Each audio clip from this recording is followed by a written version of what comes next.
Introducing Portraits and Ideas. I'm Earl Gal presenting interviews to inspire and perhaps unveil something new in the realm of ideas.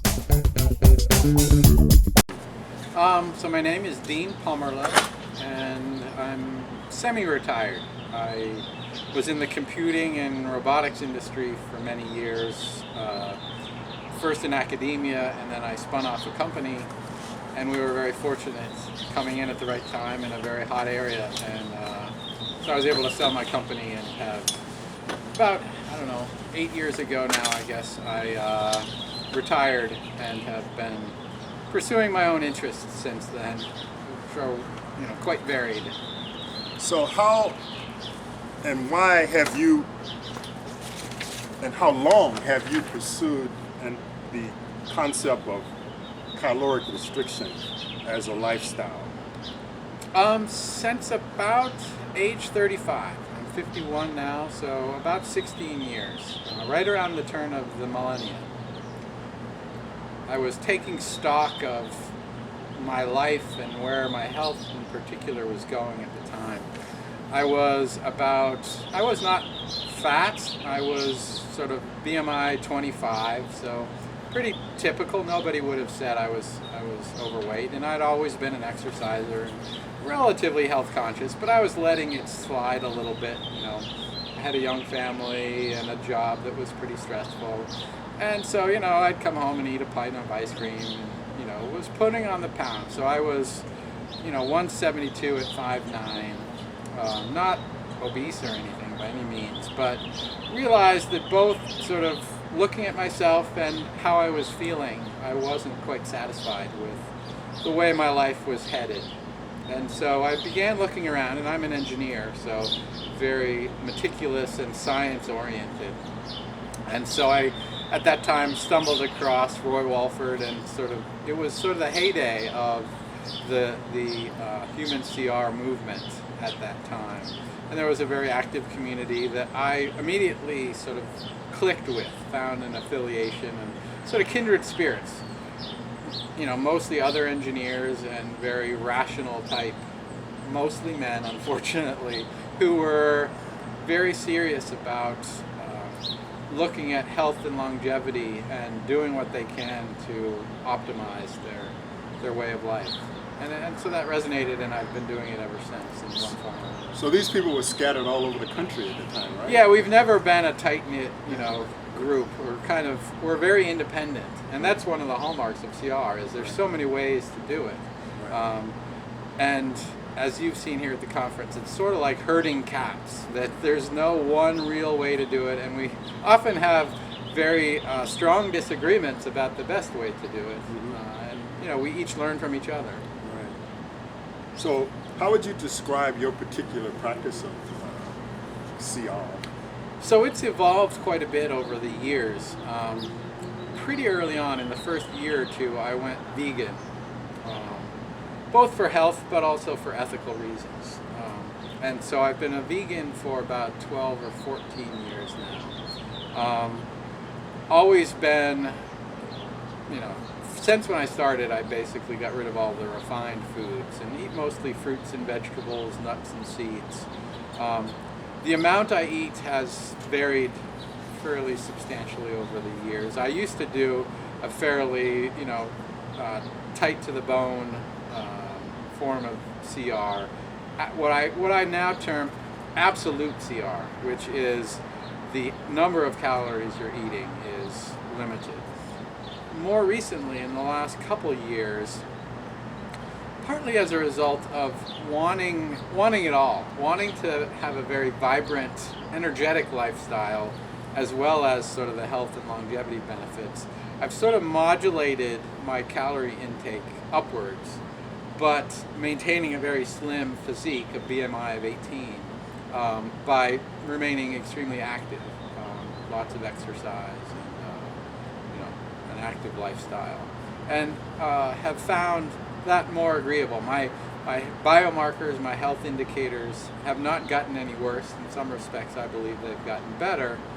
And I feel a lot more energetic and engaged with life than sort of what I view some people here seem to practice, which is a more hunker down, very bare bones, very highly restricted form of calorie restriction. But you don't kind of classify yourself in that. So no, I mean I eat at least as many calories as probably most people do. They're incredibly clean calories, and I exercise probably about 9 hours a day. Much of that on a treadmill desk or a pedaling desk. So, you know, I spend a lot of time online and a lot of time reading, and am just constantly active. So, you know, I probably burn about 2,000 to 2,500 calories a day in exercise on top of my basal metabolic rate, and eat to maintain a, you know, I'm just under 120 pounds at 5'9", so about BMI of 17.5, something like that. So it's a very unusual, I don't think there's anyone else here, or maybe in the world at least that I'm aware of, who tries to do exactly what I'm doing. That's part of my motivation, is I feel obligated almost. I have an iron will. I can do whatever I set my mind to, particularly if it involves self-discipline. And so I almost feel like it's a gift that I don't have an option, or it would be almost immoral of me to squander that by not exercising it, to basically push the envelope of what is possible for a person to do. So I sometimes characterize it as, I feel like it's in each of our sort of, we're each put on this earth to explore what's possible, to go out on a limb for a worthy cause, to try and figure something out that no one else has figured out before, in an area that we think might contribute to the benefit of humanity. And so that's sort of been my goal, is to find some way to leverage my strengths to, you know, help others learn what's possible. So I was thinking of a metaphor while we were talking, and it would be like Edmund Hillary climbing Mount Everest, you know. However, this might have a greater cause or purpose in the context of expanding the concepts of what health is, and how humans can achieve health as a population. Because we all know that health is one of the big crises that we have to address, not only in the U.S. but the world and going forward. And I don't pretend that very many other people will find what I do appealing or manageable. You know, I have rare opportunities to try things that people can't or wouldn't consider for themselves, but by doing it, pushing the envelope of science. So I very highly value my participation in a number of scientific studies of myself and colleagues here that have been ongoing for over a decade now, to track, you know, just what are the health implications of living the kind of lifestyles that we do. And so it's not enough for me to just selfishly optimize my own health and longevity. I want to do it in an open way, both helping the scientific community and anyone else who is interested. Could you describe your participation in Luigi Fontana's research? Yeah, so I was actually, the origins of it are a little murky, but it was either me and or Paul McLaughlin, who no longer is part of that study, but who reached out to Luigi as a cutting-edge researcher in calorie restriction, but mostly in animals at the time, to say, hey, you know, we're a population of humans who've been doing this for quite some time. Wouldn't it be worthwhile to see how we are doing and how we compare with the rodent experiments to see, is there a carryover? Can we generalize from the very positive effects on rodents to humans? And so I've been part of that cohort. I don't know, there's 15 or 20 of us, I think, who he's been tracking in one way or another over the last decade or more, bringing us into the University of Washington, St. Louis every few years to check up on our health markers, maybe do a few different pokes and prods to see just how we compare with the healthy rodent experiments that have shown benefits. So one of the things that I find about participating in clinical trials and research is that you actually get a chance to be a part of cutting edge, and also it expands your knowledge. So how would you say that interaction and that involvement has expanded your knowledge, and how would you describe your perspective of what CR is and the science behind it? So there have been several very concrete benefits that have come out from what we've learned with Luigi for our own practices. One of them was the importance of keeping protein relatively low. It was originally thought by the entire human CR community early in the 2000s when I began, and for the first few years, that you want to keep calories low, but you don't want to skimp on protein. So we used to eat what's generally considered like a Sears diet at the time, which was about 30% of calories from protein.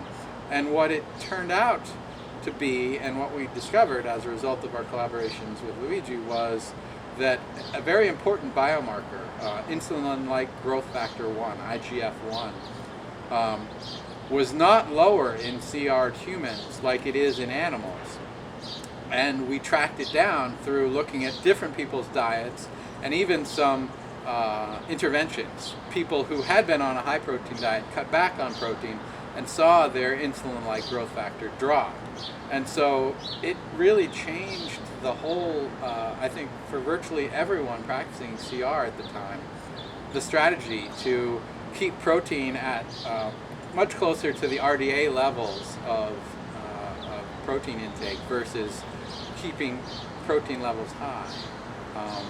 The other one was looking at insulin sensitivity, and some of us had poorer insulin sensitivity than would be expected.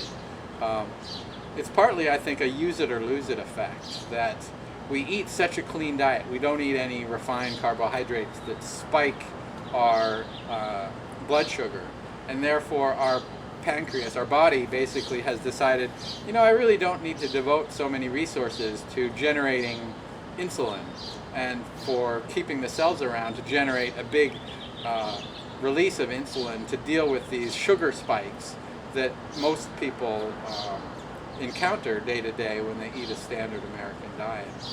And so it emphasized for me and several others the importance of monitoring glucose levels and making sure to exercise modestly after a meal to make sure that our blood sugars don't stay too high for very long. So, those are some technical details, but there really has been not just benefits to Luigi publishing and sort of publicizing the benefits of human CR, but also helping us to refine our practices.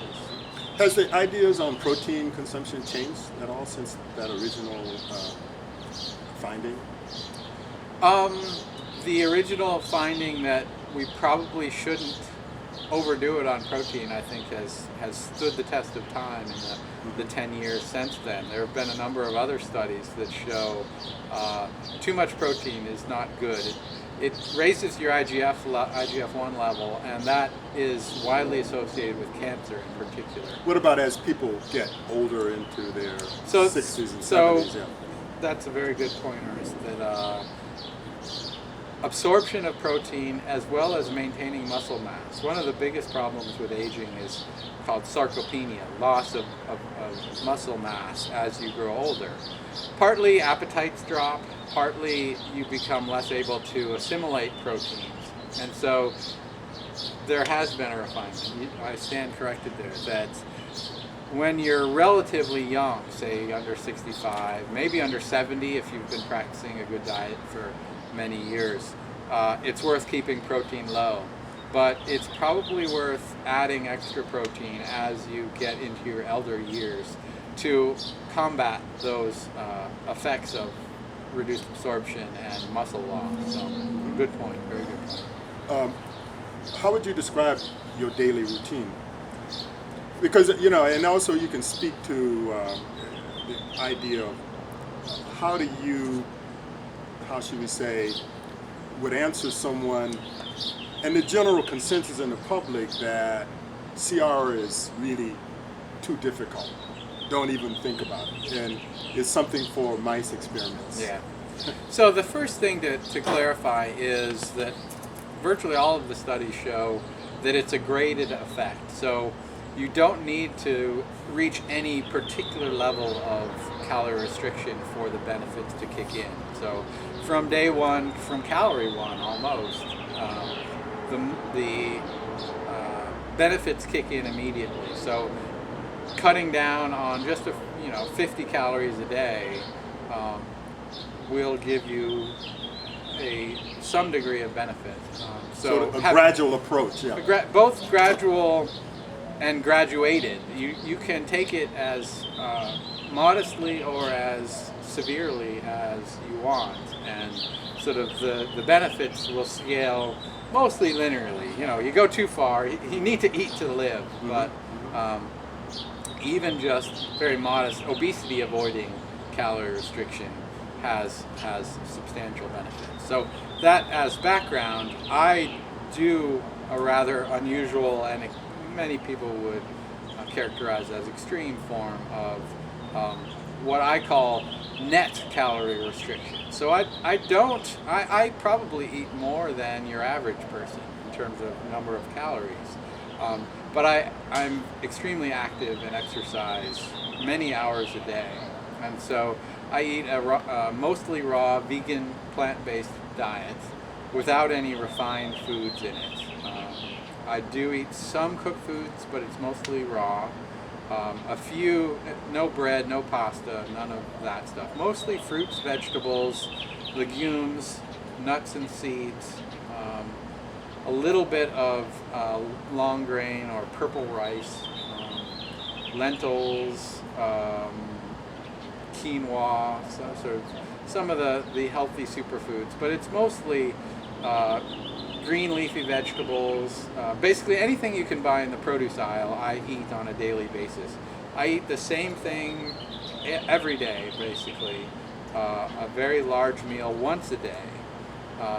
And so it's a very unusual approach to diet and lifestyle, but I find over the years I've adapted to it and it works extremely well for me. So someone would get the impression that you're eating a kind of a bland diet, but speak to how diverse your diet is. Yeah. In fact, even though I eat foods probably that most people will never have even heard of on a daily basis. So I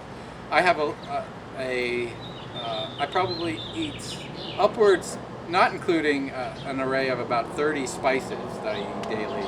I think I eat about 50 different types of foods a day. See, now that's a very important point, because someone would think, on the other hand, that you are having just one or two items. Yeah, but also speak to why that's important. So, from my perspective, there's two motivations for it, or three. One of them is just I enjoy a wide variety of different foods. So, I go to the Asian market and buy exotic fruits, durian, for example, that probably many of your viewers and maybe you have never even tried or even heard of. I have not.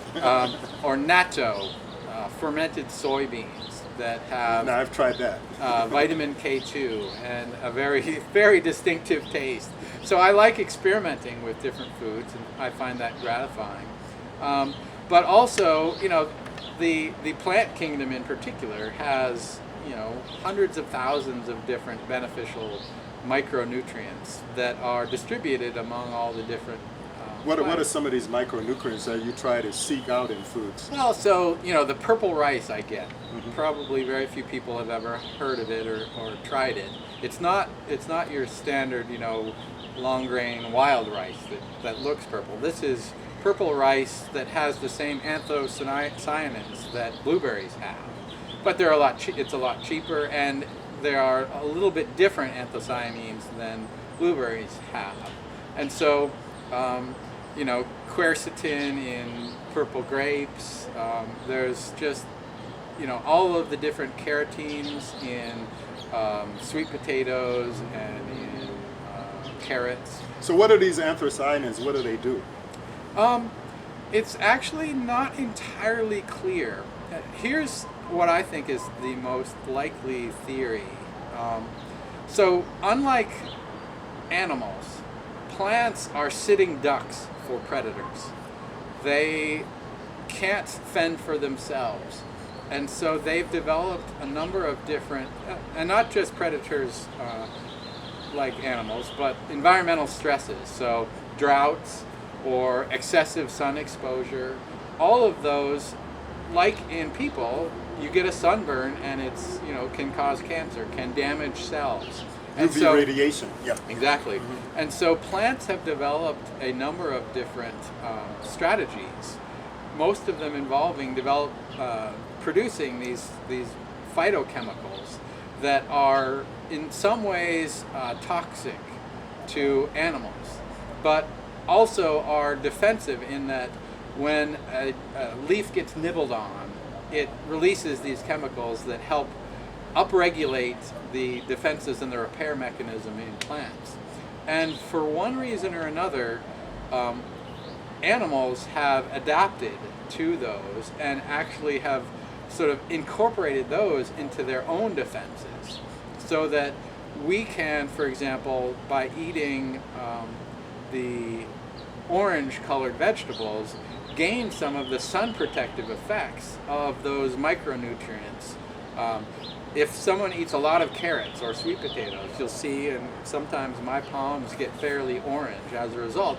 And that's because my skin has incorporated some of those phytochemicals, and it does serve as a sunscreen, as a, some degree of sun protection. And so it's, in general, that sort of, that's one theory. The other one is xenohormesis, it's called. It's stressors, minor toxins in the form of sun exposure, even short-term oxygen deprivation, cold exposure. But exercise. Exercise. They're all stressors on the body that upregulate. The body says, "Hey, something's stressing me. I need to be more diligent in cleaning things up and defending myself against these potentially harmful things." And many of the phytochemicals in plants serve as that sort of xenohormetic effect. The body says, "Hey, this is minorly toxic, so I'm going to upregulate my cleanup mechanisms in order to defend myself against them." And so the net is a benefit.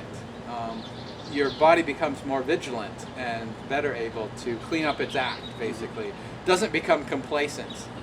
And so it ends up being a net win to take in some of these minorly stressful chemicals or toxins. One of the ones that we didn't mention is fasting. So Yeah. What is your thoughts on fasting, and do you practice fasting? So I eat once a day, as I mentioned. So I fast for about 22 and a half hours a day. I eat within an hour and a half window and then don't eat throughout the rest of the day. So that is another form of stress that the body says, "Hey, I know I'm not going to get food for another 24 hours. I'm going to burn fuel a little more cleanly," for example. So, and I do engage in occasional extended fasts. So I ate dinner yesterday and won't eat again for another 60 hours, 2.5 days, till I get home. And So your routine is really what they call in the literature time-limited feeding. And so, in general, yes. So there's a lot of research to support that as a very valuable way to stimulate longevity biochemistry.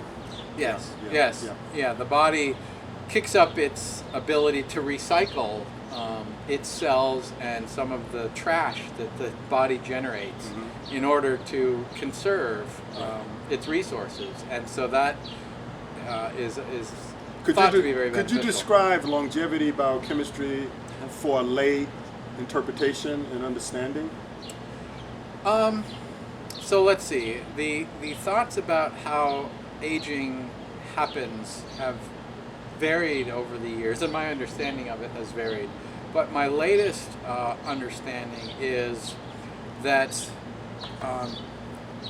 we weren't designed by evolution to live a very long time. There are a number of metabolic processes that work very well for 40 years, but that start to accumulate damage or harm to the body as time goes on, because there wasn't really, from an evolutionary perspective, a motivation to live much longer than that, to clean up the body any better, because predators would have done away with us by age 40 in our evolutionary path. And it's linked to also reproduction.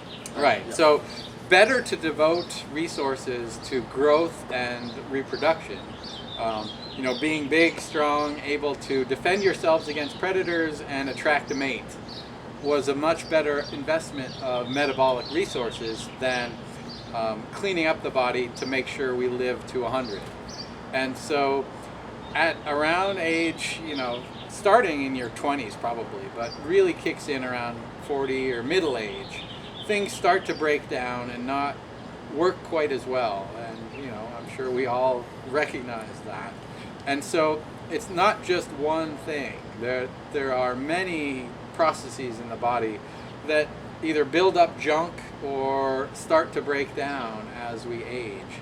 And calorie restriction, sort of as a hormetic effect, basically from an evolutionary perspective was a way that organisms evolved in order to hunker down, not devote so many of its metabolic resources to growth and reproduction, because during a famine there is not the opportunity. If you had a child, it would be unlikely to survive. So better to wait out the famine, to hunker down, devote more resources to keeping the body healthy, and therefore be able to, when the famine is over, kick back in and have children. And that was indeed the climate of life in prehistoric times, wherein there was feast and famine. In other words, yes. you would find a meal, but then there may be days before you got the next meal, so the body had to adapt to that cycle. And not just human bodies, but long before that in our evolutionary path. Plants, as well as earlier mammals and even,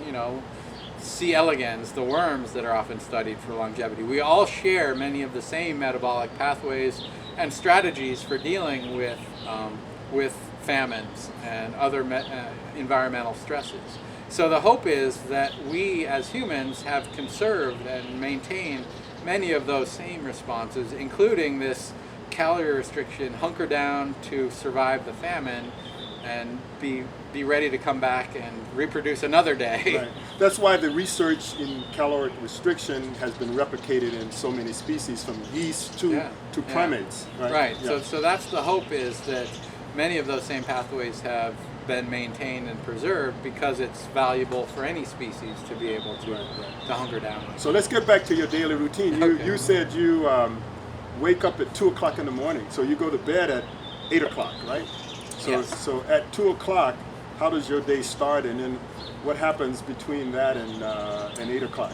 I'm almost embarrassed to say because it's so crazy, but so I get up at about 2 or 2:15, not with an alarm clock. I just wake up then. After about 6 hours of sleep, I feel raring to go. I get up and I exercise for a couple hours, 2, maybe 3 hours, do a little bit of food prep. I've sort of optimized my food prep, so it only takes 15 or 20 minutes a day. And then I eat my one large meal a day at about 5:30. It takes me till about 7, so I eat slowly. I think there's, particularly if you're eating as much as I am in one concentrated setting, you don't want to, overdo it in terms of shoveling the food in. So eat slowly, reading or watching, interesting YouTube documentaries, for example, during that time. And then I exercise. I find it important and beneficial soon after eating, to exercise in order to keep my glucose down. And then I have a very simple life. Sometimes, I go out and shop or do things with my family. But much of the day I spend researching, reading, and exercising. I exercise almost continuously during the day. I have a treadmill desk as well as a bike desk where I sit and pedal while surfing the internet or reading on a wide variety of health, philosophy, all kinds of political science, keeping track of the elections, and just following my passions where they lead me in terms of exploring what's going on in the world. So this differs dramatically from your work day. So how would you say you function during the days before you semi-retired in the computer industry? Yeah, so about 8 years ago I retired. So I'm a relatively young retiree and have free time to pursue whatever my crazy interests are these days. Before that, and before when I had a young family, it was a lot more sort of your typical. I would do that same sort of routine in the morning, but then go to work and do a 9 to 5 kind of thing. Come home, spend time with the family, eat dinner, or at least sit with them while they ate dinner. And so it was a much more typical routine that more people would maybe recognize. So how do you deal? One of the other issues that always comes up with CR is the social aspects. When you're interacting with other people, and they say they invite you to dinner, and you're working with colleagues who go to lunch. Yeah. So how did you manage that? Because that would be. It was always awkward. It was, and now I live much like a hermit these days. I mean, I do have a family and spend time with them, but other than that, I don't socialize that much, except online with CR friends. But you obviously are aware of the health benefits of a social network. Yes, definitely. And I try and maintain that virtually with my calorie restriction friends online. That's right, because you're a very active writer to the forums. Yes, on I try. Which, by the way, are very helpful for a lot of readers. If anyone who is reading this is interested, I would highly encourage coming. Even if you're a beginner in all of this, coming to the CR forums, and I'm sure you'll link to the resources there about to learn more about it and ask any questions. Because partly I like to contribute to the science, but also for anyone who is curious about this sort of lifestyle, I am an open book. I will answer any questions candidly with anyone who asks. Partly because I feel an obligation to say, this is what works for me. Sure. Judge for yourself whether it works, you think it'll work for you, but here's what I do and here's how it's worked out. And hopefully contributing to the options people see for themselves as, I might thrive on that sort of lifestyle. What's your take on supplements? So as a vegan, there are certain things that I know and think are critical to supplements. B12 is the classic example. So I supplement that. Some bone building minerals like calcium, strontium, some more obscure things, but that have good scientific basis.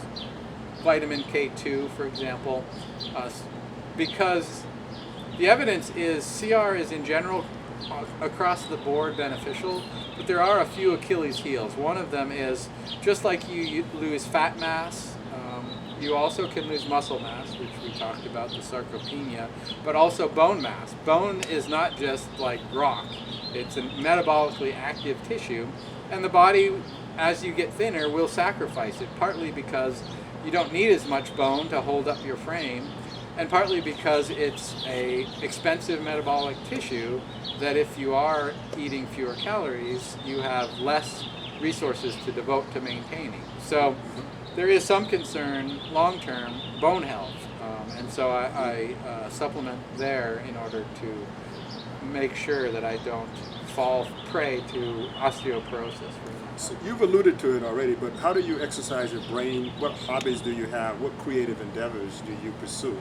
So I read a lot and write a lot, both in my journal and on the forums, to keep my brain alive and to exercise my cognitive capacities to really, keep cognitive health as good as possible. It's, living a long time is not the goal. The goal is to live a long and healthy life, both physically and cognitively. So I see it as important to maintain, an active mental life as well as physical life. And just, I'm an extremely curious person. So, I may spend a day reading up on some obscure philosophical perspective on, metaphysics, just because, hey, today I'm curious, and I am blessed to be able to just pursue whatever I want to in terms of my curiosity. So speak to the concept of novelty in your life. How important that is. So I have, my day-to-day routine is extremely regimented, and some would say, how can you eat, the same? Yes, there's a lot of different foods, but it's basically the same thing every day, 365 days a year. It's interesting. Most people, and even I, when I started calorie restriction, would have balked at the concept of eating the same one big meal every day. And I think there's definitely something to the idea that biochemically you change over time. And I think it's clear to anyone who's, for example, cut out sugar or cut out salt from their diet. You do adapt and learn to appreciate the subtleties of flavors and foods in a way that you don't appreciate if you're overloading on salt or sugar. Those 50 spices that you use would help the flavor for yes. sure. Oh yes. So it's not at all a bland diet that I eat, right, but right. It is a monotonous diet. But I find, I appreciate and look forward to it every day. So there isn't a lot of novelty, but I find I don't need a lot of novelty in that aspect. Yeah. And I do, the novelty that I get is in exploring, the wide variety of what's going on in the world through both travel and through online, keeping tabs on what's happening in the world. That's right. So speak to the point of you make what many people would consider a very serious sacrifice in terms of the discipline that you have to display about food and going without food. Speak to the idea that your health outcomes actually justify that. So I'm not. So I think there is some potential. There's talk, and maybe some of the other people you've talked to have alluded to this idea of longevity escape velocity. Have you? Yeah, I know come about across that. concept? Morbid degree. Yes. So the idea is, if you can stay healthy and vibrant for long enough, medical science and engineering, nanobots and all kinds of advances that are accelerating with artificial intelligence and nanotechnology will come along and greatly extend lifespan and potentially even allow you to reach negligible senescence. The idea that you might be able to, in vernacular terms, live forever, because as you age, the ability to clean up the damage that's accumulating in your body as you age scientists will come up with ways to counteract that, to clean up the metabolic damage so that for each year you gain more than a year of lifespan and therefore can live almost indefinitely, barring accidents, getting hit by a bus or something. And so I put a little bit of stock in that. I'm not overly optimistic about the chances that that will happen in my lifetime. You know, I'm 51. It would have to happen probably in the next 25 or 30 years. And to have any chance of that, I need to make sure that when I get to the point where that technology becomes available, I'm in good enough shape to benefit from it. And so part of the motivation for doing all of this is to stay in as good health for as long as possible for that potential opportunity. Part of it is just, you know, I'm mostly focused on health span. You know, right. It'd be A great. robust life. Right so up that, to the end. Yeah, exactly.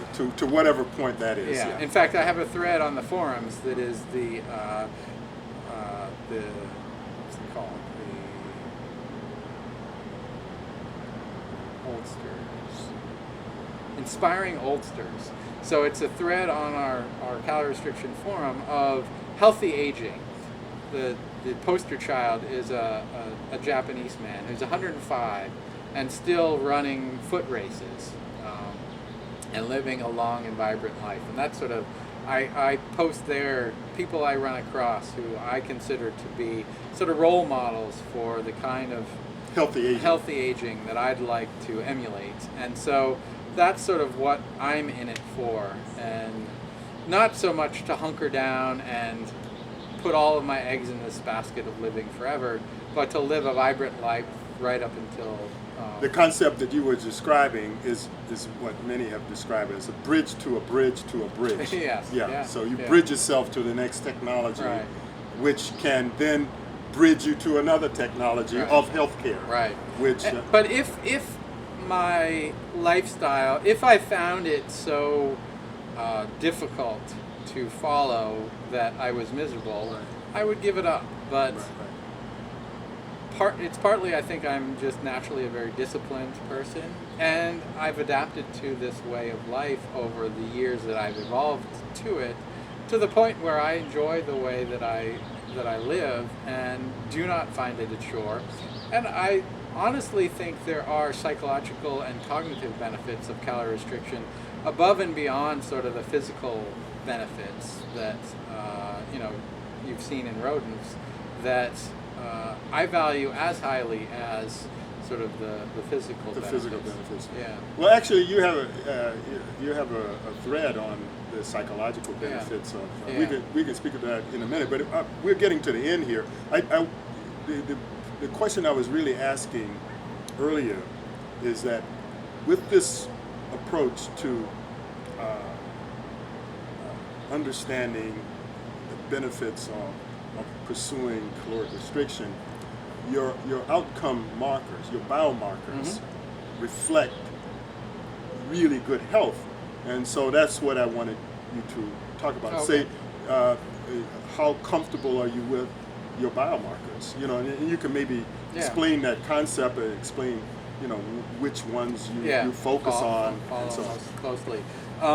So yes, I mean there are no definitive indicators of what constitute the biomarkers of healthy aging in terms of blood chemistry type things, but there are a number of markers that show up consistently across the animal kingdom, particularly in long-lived rodents, in terms of when put on calorie restriction, here are the sorts of changes you see that correlate at least with long-term health and longevity in other species. And so those are the ones that I try and focus on.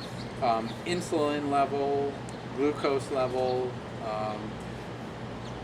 HbA1c, the marker of diabetes. Hemoglobin A1c, that help to indicate just how metabolically healthy you are. Your insulin sensitivity, levels of this IGF-1 marker, insulin-like growth factor, seems to be, from literature, one of the best both markers as well as causal indicators of whether you're in this. Basically, calorie restriction shifts you from this growth and reproduction mode of operation to a more conservative, cleanup, maintenance and repair sort of metabolic milieu profile. And so IGF-1 is sort of the switch that says if you're getting enough calories, then devote a lot of those resources to growing quickly and to reproduction. And but in doing so, it promotes cancer. That's really one of the biggest downsides of being in this state of rapid growth and reproduction. And IGF-1 is one of the pathways that's responsible for growth. Right? Exactly. And yes. mTOR. mTOR, IGF-1 activates mTOR, which does some good things like maintain muscle mass and maintain bone mass, for example, which is some of the downsides of CR because you have down-regulated that. But in general, down-regulating IGF-1 and these pro-growth anabolic pathways is positive from a health and longevity perspective. So that's one that I follow quite closely, and have tuned my diet and lifestyle over the years to make sure to keep relatively low. But standard, cholesterol levels are also important to track. So I look at those as well. The usual suspects that are in markers in of mainstream inflammation, medical care, right? Of inflammation, Right. C-reactive protein, those sorts of things. Right. Inflammation markers. Yeah. That's right. So, like for example, what would be a good circulating number? I know it's patient specific, but a circulating number for IGF-1. So there's some debate about going too low. Uh-huh. I have been down.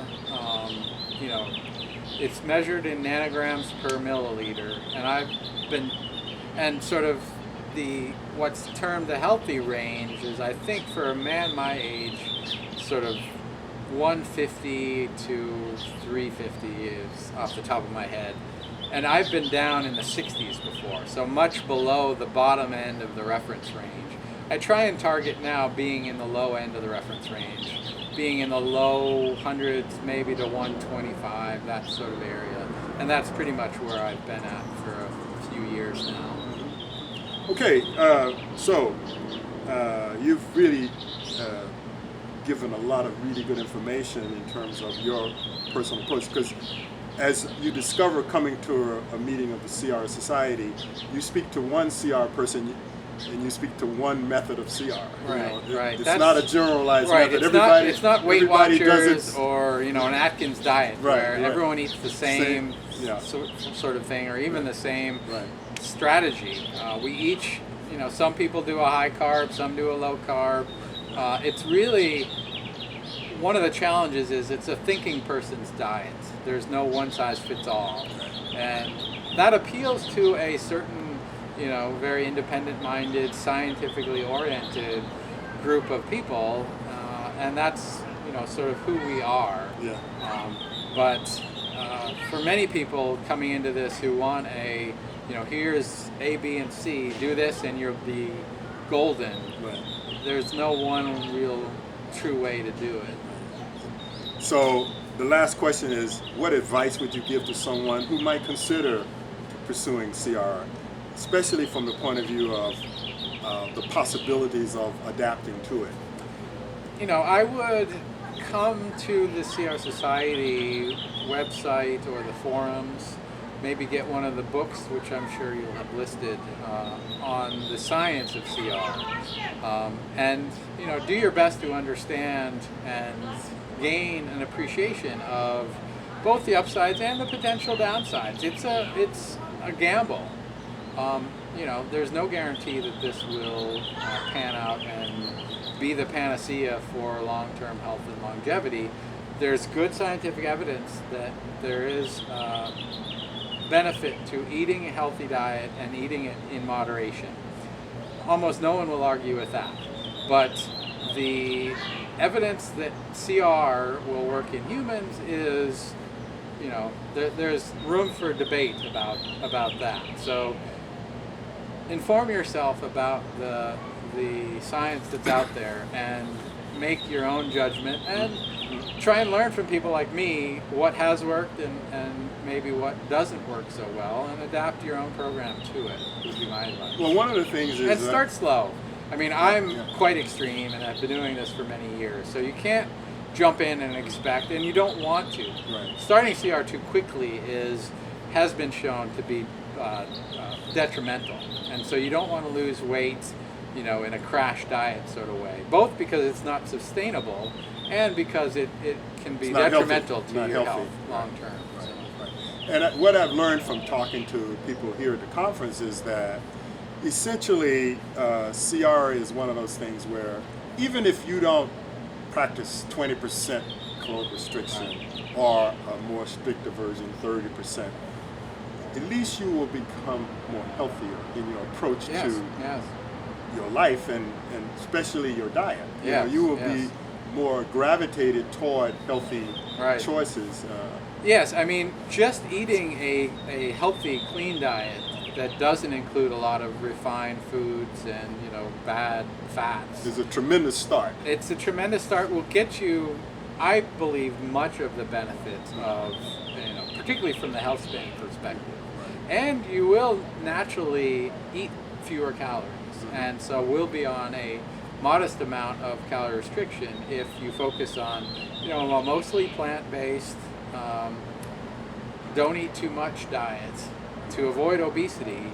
You're probably getting 75%, I would say, of the benefits that are possible in human CR by just eating a healthy, obesity-avoiding diet.